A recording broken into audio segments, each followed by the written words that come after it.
Hi, welcome to the video about using secondary data, where we are going to learn about types of data, what exactly is secondary data, how, when and why should we use secondary data, its strengths, limitations and evaluating criteria.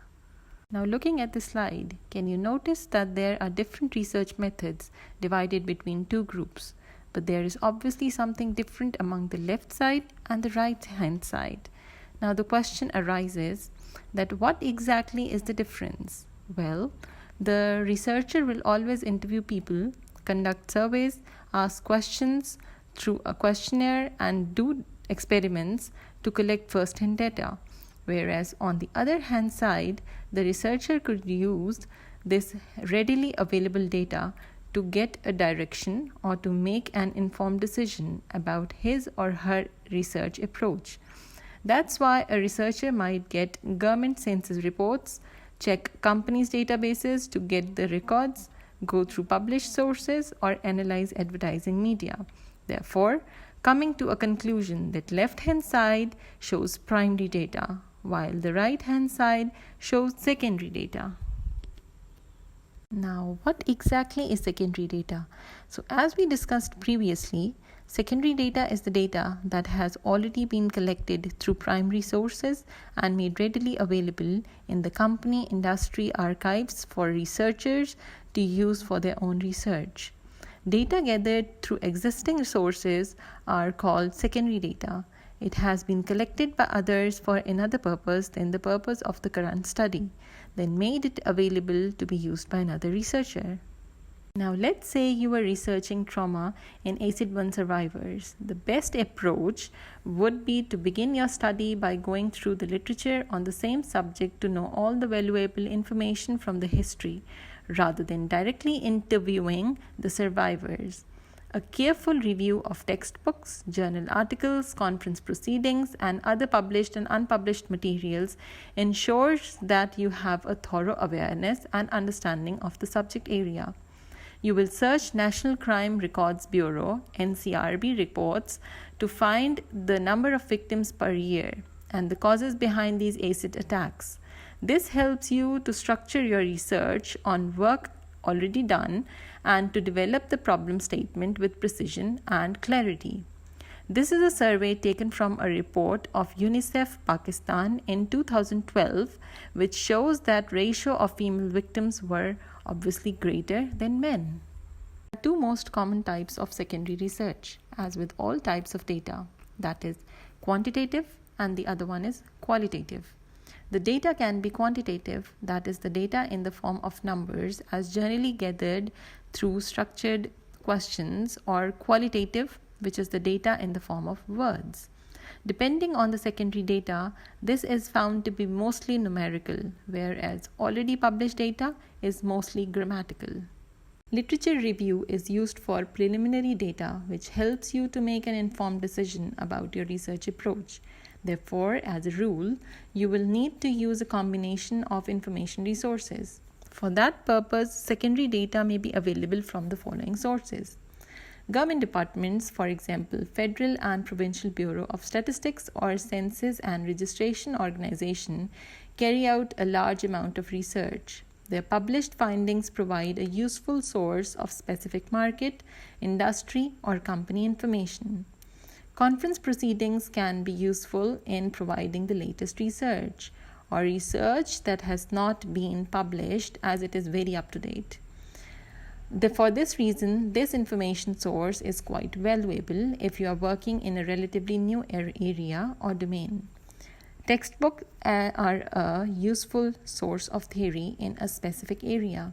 An advantage of textbook is that it can cover a broad range of topics, therefore is a good starting point. PhD theses often contain an exhaustive review of the literature in a specific area. Unpublished manuscript is an information source that is not officially released but are often very up to date. Articles in academic journals have generally been peer-reviewed. This means that the articles have been subject to the scrutiny of experts in the same field before being accepted for publication. Newspapers are a useful resource of specific market, industry, or company information. However, note that opinions in newspapers are not always unbiased and should be used carefully.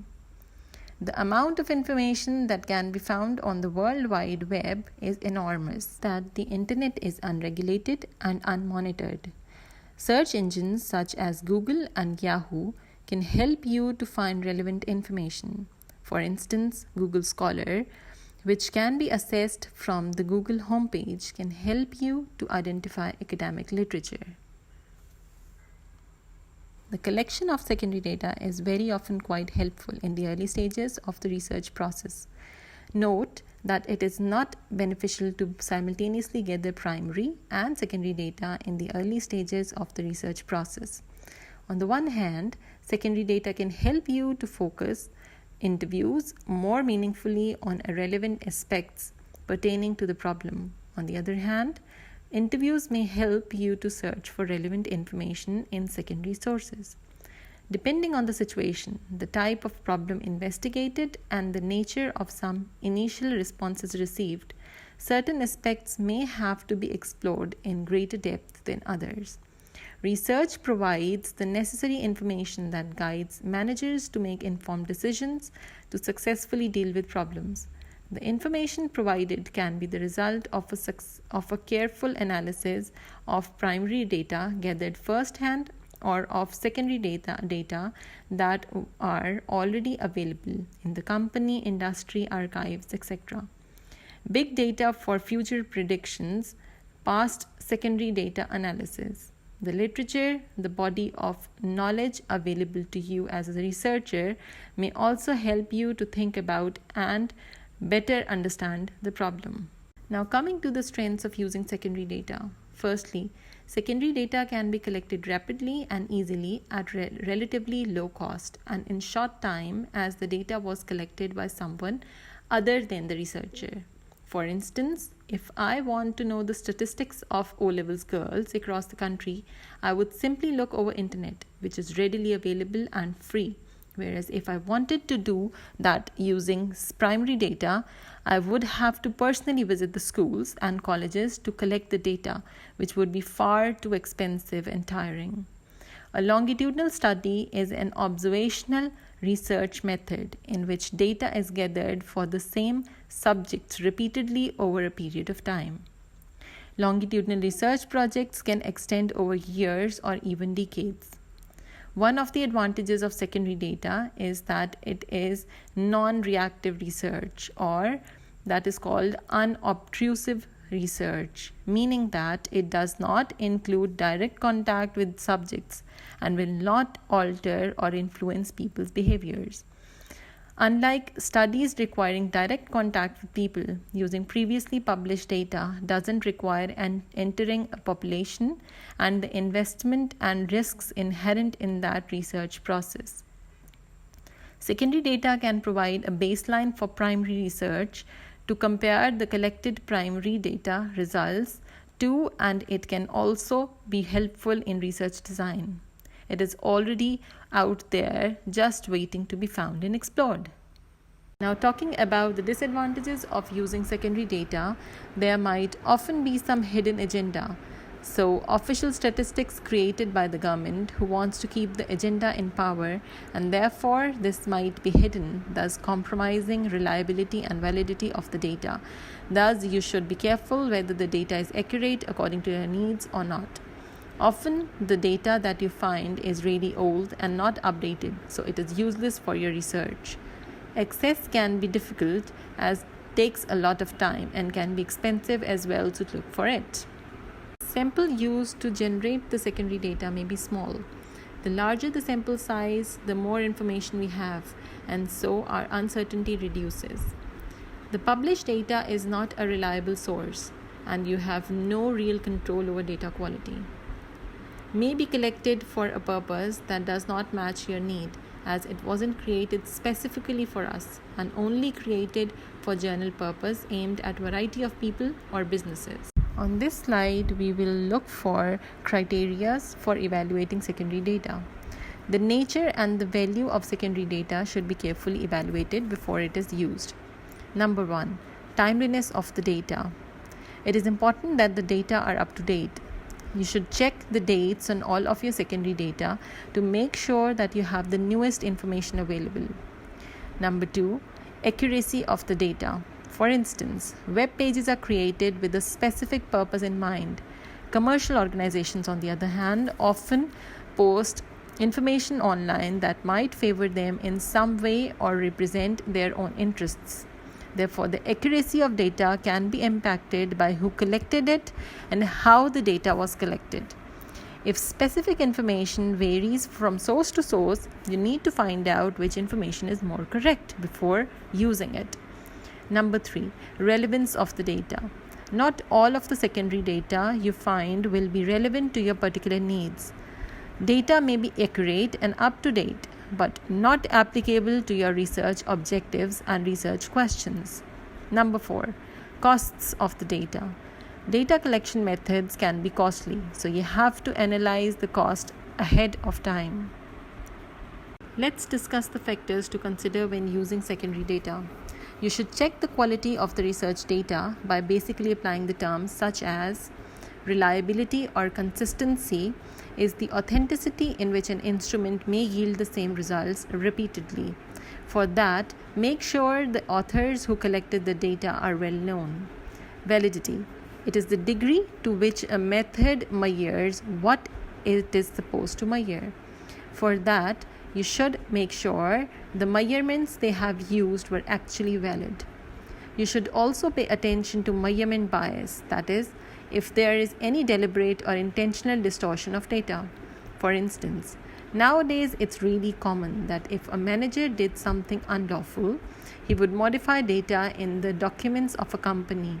So you should be careful while retrieving information from the database to make sure you are using an authentic data. You should also have to pay attention to the changes in the way data are collected.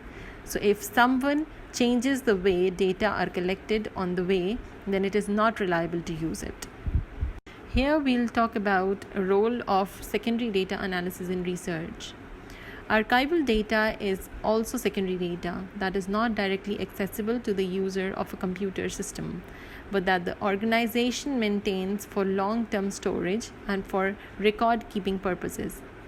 Now here is an article by Nicholas who says that many federally funded projects are not required to be archived and available to the public after a specified period for wider dissemination. There is also an increased use of archival data sources because they often include longitudinal assessments and provide a more diverse participant population that can be archived by a single research with limited resources and restricted access to a certain population. To elaborate further, let's see an example of a coffee shop. There is an owner of a coffee shop who specializes in most flavorful and premium coffees. Now there is an increase in the competitors around his coffee cafe as new places are opening up around the corner. Now the owner is curious to find about the offers his competitors are bringing along, so he decided to do some research and collect some valuable information. The information he could collect is from businesses and commercial databases, and to get the portfolios of his competitors and their financial conditions. Next, he could gather his own financial statements in order to compare it with competitors' statements. He could also gather information through internet by visiting different competitors' websites, Instagrams, and other social medias to get the ideas of presentations and styles they are offering to attract the customers. He could also visit rating platforms to get reviews from customers. After getting all this data, which is called secondary data, he could analyze it and get the ideas to stay at the top position. To sum up, secondary data is a data that have been collected by others for another purpose than the purpose of the current study. The increased use of secondary data is partly a result of the growing number of international, national, and local studies archived by research study teams. It is often preferred to use secondary data first and then primary to make sure that resources are used effectively, by taking less time and cost. The nature and the value of secondary data should be carefully evaluated before it is used. Therefore, a critical literature review is a step-by-step process that involves the identification of published and unpublished work from secondary data sources on the topic of interest, the evaluation of this work in relation to the problem, and the documentation of this work. Thank you.